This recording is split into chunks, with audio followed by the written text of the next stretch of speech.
¿Y si tuviéramos que sobrevivir en un futuro desértico? Bienvenidos, bienvenidas un día más a mi canal. En el día de hoy vamos a hacernos esta pregunta. ¿Y si tuviéramos que vivir en un mundo con agua escasa? Comenzamos. Bueno, en el día de hoy vamos a hacernos esta pregunta con la saga de Mad Max, que nos llevó desde petróleo, desde la falta de petróleo hasta la falta de agua en su última entrega de Fury Road. Por supuesto, vamos a ver Fury Road, vamos a centrarnos en esta última película de la saga de Mad Max, pero vamos a ver cómo evoluciona también esa saga de Mad Max, cómo de todas tenemos un mundo desértico, pero realmente vamos evolucionando desde el petróleo como base de importancia en toda una comunidad a el agua como base de importancia a toda una comunidad. Y por supuesto, si miramos con perspectiva, vemos que es muy lógico, porque cuando se creó las primeras entregas de Mad Max estábamos en crisis del petróleo, y ahora mismo cuando se ha creado Mad Max Fury Road tenemos una crisis del ciclo del agua, que vamos a ver detenidamente. Pero como siempre, primero vamos a ver esa sinopsis y vamos a ir analizando poco a poco la película y como por supuesto se engloba todo este background dentro de la misma. Advertencia: todo aquel que en comentarios se queje de spoiler será perseguido por todas las fuerzas especiales del mundo mundial hasta el fin de los días. Perseguido por un turbulento pasado, Mad Max cree que la mejor forma de sobrevivir es ir solo por el mundo. Sin embargo, se ve arrastrado a formar parte de un grupo que huye a través del desierto en un War Rig, conducido por una emperatriz de élite. Furiosa, escapan de una ciudadela tiranizada por Immortal Joe, a quien han arrebatado algo irreemplazable. Enfurecido, el señor de la guerra moviliza todas sus bandas y persigue implacablemente a los rebeldes en una guerra de la carretera de altas revoluciones. Cuarta entrega de la saga posapocalíptica que resucita la trilogía que a principios de los 80 protagonizó Mel Gibson.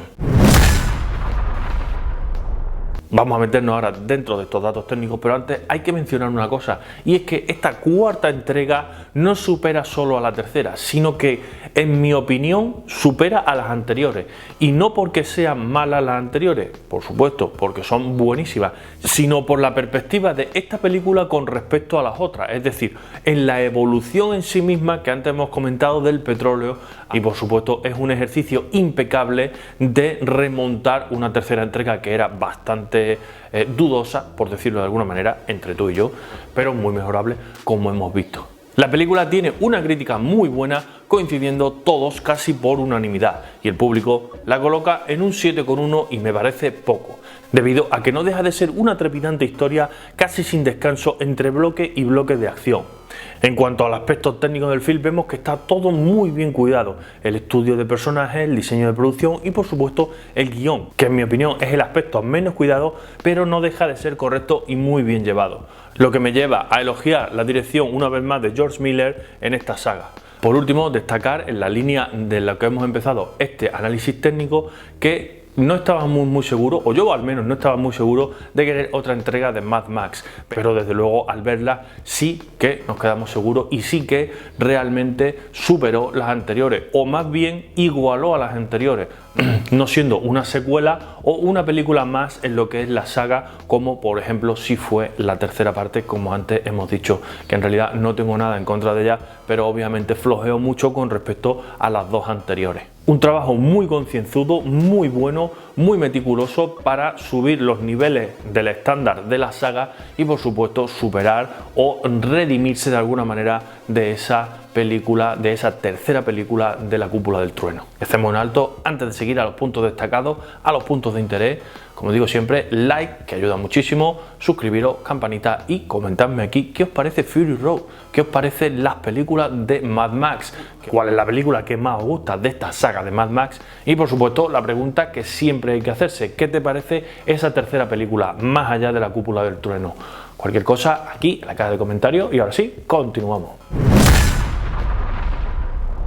Y por supuesto, ahora la última parte, vamos a entrar en lo que destacamos de esta película o lo que destacamos de esta saga en general, porque no solo vamos a hablar, por supuesto, de la película, sino que vamos a extender esto a la saga, como hemos dicho, porque recordemos que hay que responder a la pregunta que hemos hecho al principio: ¿y si viviéramos en un mundo con agua escasa? ¿Y si tuviéramos que sobrevivir en el desierto? Y lo primero que tenemos que destacar de esta película es el diseño de producción, porque en primer lugar se antoja muy difícil una evolución tan bestia en la saga, más allá de los Interceptor V8 de las películas predecesoras. Pero sin duda el planteamiento de los vehículos y de los escenarios encima de los mismos hay que reconocer que es brillante, pero también hay que decir, por supuesto, que no es nuevo y que se basó claramente en el rig del tráiler de la segunda entrega de Mad Max, donde ayudaban a escapar del pequeño poblado a todos sus habitantes. A raíz de ahí se generó la idea de construir un war rig para proteger el petróleo, un bien muy preciado, pero que en el film pasó un poco a segundo plano, y de ahí incluir una cantidad de vehículos a la cual más impresionante, incluido un vehículo que marca los tambores de guerra y justifica la banda sonora del film en esta eterna persecución de Fury Road. La fotografía es un punto muy importante en este film y no vamos a descubrir nada nuevo. Este punto mejora los efectos especiales y hace que la sensación de desierto y la agonía de la arena sea mucho más grande. Sin duda todos estaremos de acuerdo, muy bien ganados esos premios en torno a la fotografía y a los efectos especiales de Mad Max Fury Road. Saltamos al tercer punto de interés, que es uno de los puntos que fue muy innovador, pero que por supuesto es muy difícil llevar a cabo, y es el rodaje de la acción, que ya fue una innovación en el primer film, cambiando el estilo de grabar persecuciones y acción en el mundo del cine, y que por supuesto incorporaba nuevos elementos en el segundo film, donde vimos por primera vez el concepto de rig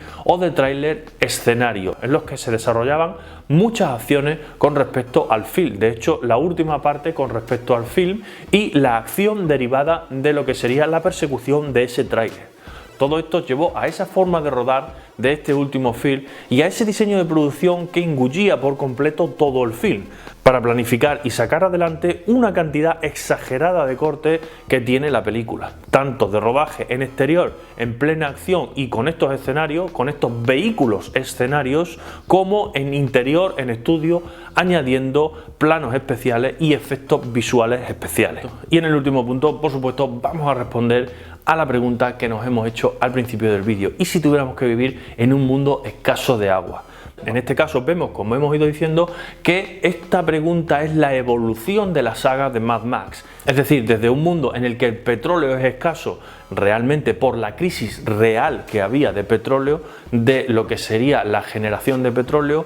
y la lucha por ese bien tan escaso, a lo que sería la lucha por el agua o la lucha por sobrevivir en ese desierto sin agua. Tenemos en cuenta que en la película viajan hacia un Edén, hacia un lugar verde, hacia, bueno, pues un oasis dentro del desierto, y lo único que se encuentran es desierto y más desierto y más desierto, hasta que llega un punto en el que Furiosa se encuentra con esta tribu de mujeres y ellas le explican que allí antes había un vergel, que allí antes había tierra fértil, que allí había antes una serie de plantas, de árboles, etcétera, etcétera, y había agua, y ahora ya no hay nada. Nada. Estamos hablando, por supuesto, de un mundo post-apocalíptico, pero estábamos hablando realmente de un viaje hacia la tierra desconocida para luego volver a lo que sería la ciudadela, donde sí hay brotes verdes y sí hay agua para todos, o agua en gran medida para lo que sería una colonia de seres humanos en este futuro que plantea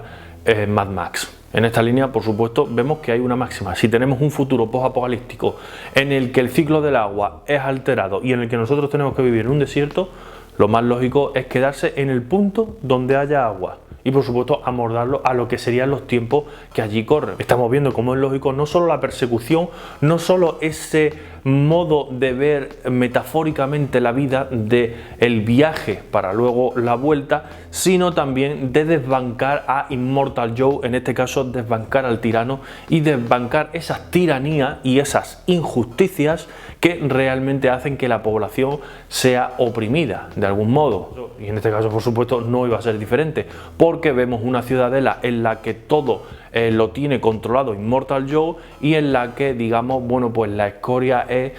lo que son los ciudadanos de abajo, donde Immortal Joe le da un poquito de agua que al llegar abajo, por supuesto, se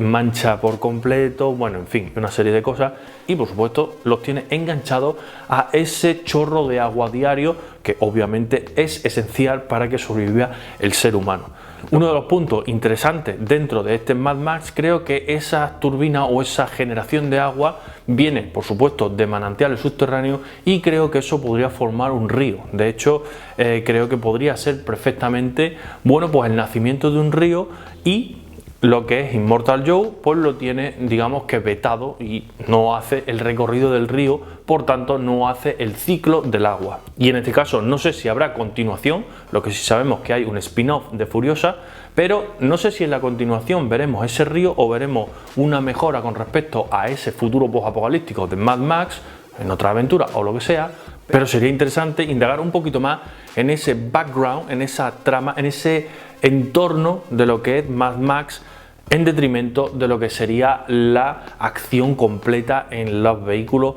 que por supuesto es brillante, pero en realidad, bueno, pues deja un poquito ese background de lado, que por supuesto, como digo, no nos quejamos porque la película es trepidante, porque la película es súper divertida.